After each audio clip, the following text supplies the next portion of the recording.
yokoligie kirogo kyobo Governor Chris Obura gwetera sekiama gya Jubilee ngati ya barayibali bono banche rubenene kyombe kyobo chore ne chimba IBC asoko chikurwandrega nga ya yokobo mo Governor ase county ya Kisii maiga yo wanchiro kwaye ne gabo lya amenyekura se county ya Kisii kumubwatsi ya sobo chori obonebole bosyo asaba iganyaraga ko boli siasa chomrembe chibo chigokolekana se county ya Kisii. We'll be going around the county selling our agenda. We'll be going around introducing ourselves and saying who we are and what we intend to do for the people. We are confident that we'll be able to inspire confidence and hope for our citizens in this county.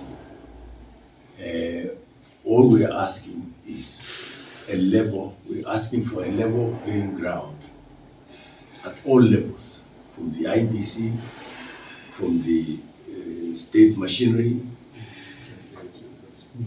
from our partners within the Azimio party. That's the only way we can ensure that the citizens of this county have been given an opportunity to elect people they trust, people who will serve them in the next 5 years. As a party, we are confident that we will deliver. We are also expecting our party headquarters to provide us with the support we need so that we can deliver the seats we have promised.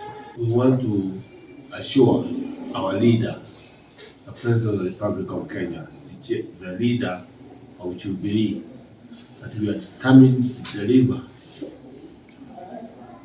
for his party the maximum number of successful candidates